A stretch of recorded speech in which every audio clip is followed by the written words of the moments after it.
Which of the following be rational number, इन चारों में कौन रेशनल नंबर है, मतलब इन चारों में कौन परमेय संख्या है यह बताना है। तो यह क्लियरली परमेय संख्या है, क्योंकि ऊपर इंटीजर है, नीचे भी इंटीजर है, नीचे जीरो के बराबर नहीं है, तो यह परमेय संख्या है। यह भी परमेय संख्या है, क्योंकि इसको भी P/Q के फॉर्म में लिखा जा सकता है, नीचे जीरो नहीं आएगा। देखिए कैसे, पॉइंट हटाएंगे हम तो जितना अंक है उतना जीरो हो जाएगा एक लिख कर। तो देखिए क्लियरली नीचे जीरो नहीं है और P/Q है, तो यह रेशनल नंबर है। यह भी रेशनल नंबर है, क्योंकि यदि पॉइंट के बाद एक ही अंक का बार बार रिपीटिशन होता है तो वह भी रेशनल नंबर होता है। मतलब डी सही है, सही ऑप्शन है, करेक्ट ऑप्शन डी है, तीनों सही है।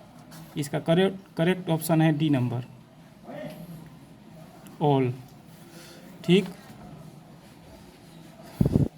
अब 7वां नंबर क्वेश्चन देखिए, which of the following be irrational number, चारों में कौन अपरमेय संख्या है यह बताना है।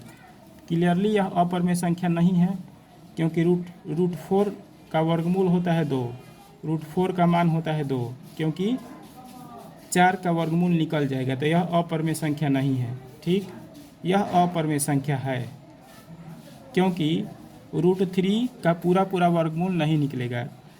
रूट के अंदर 3 है, इसी कारण से इसका पूरा वर्गमूल नहीं निकलेगा, पॉइंट में वर्गमूल निकलेगा, पूरा नहीं निकलेगा। तो यह अपरमेय संख्या है, परमेय नहीं है, तो यही करेक्ट ऑप्शन है। यह भी परमेय संख्या है, क्योंकि पॉइंट के बाद एक ही संख्या का रिपीटिशन हो रहा है। 351 पॉइंट के बाद 351 351 351 का रिपीटिशन बार बार हो रहा है, तो यह भी परमेय संख्या है। केवल यह अपरमेय संख्या है, यही करेक्ट ऑप्शन है बी नंबर। ठीक, अब 8वां नंबर क्वेश्चन देखते हैं। यह बहुत VVI क्वेश्चन है, यह बार बार परीक्षा में पूछता है, ध्यान से इसको देखिएगा। इसको हम दो तरीका से बनाएंगे। पहला तरीका, यह 2 मार्क्स में भी पूछ सकता है और ऑब्जेक्टिव में भी पूछ सकता है।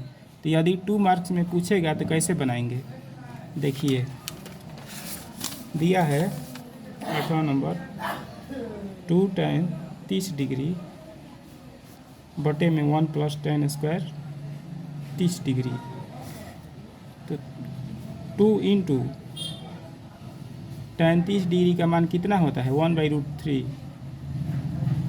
डिवाइडेड बाई 1 प्लस फिर से tan 30 डिग्री का मान लिखेंगे, स्क्वायर है तो स्क्वायर कर देंगे, 2/√3 हो जाएगा, ऊपर नीचे हो जाएगा 1 प्लस स्क्वायर के चलते हो जाएगा 1/3,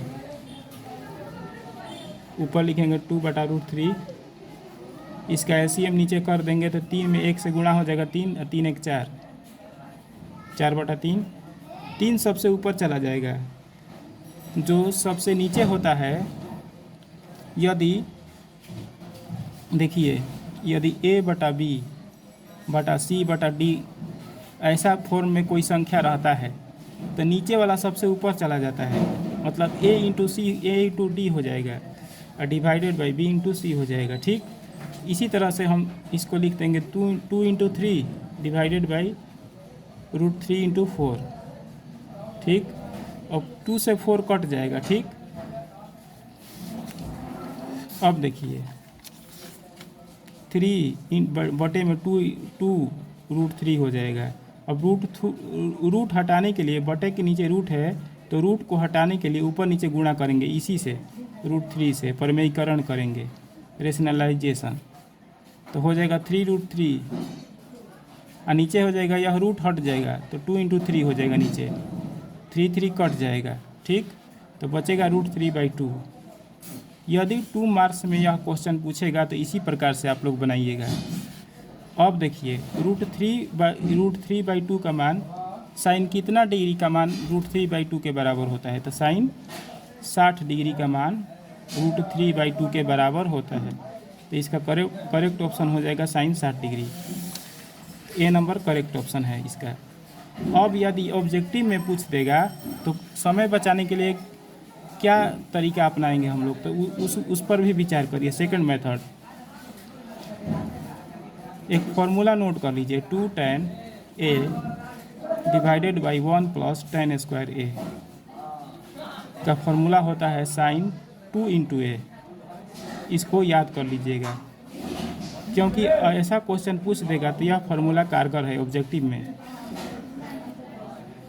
ए का मान हम लोग 30 डिग्री रख देते हैं, इसमें जहाँ जहाँ ए है वहाँ वहाँ 30 डिग्री रखेंगे, तो हो जाएगा 2 tan 30 degree divided by 1 plus tan square 30 degree is equal to sine 2 into 30 degree is equal to sine 60 degree.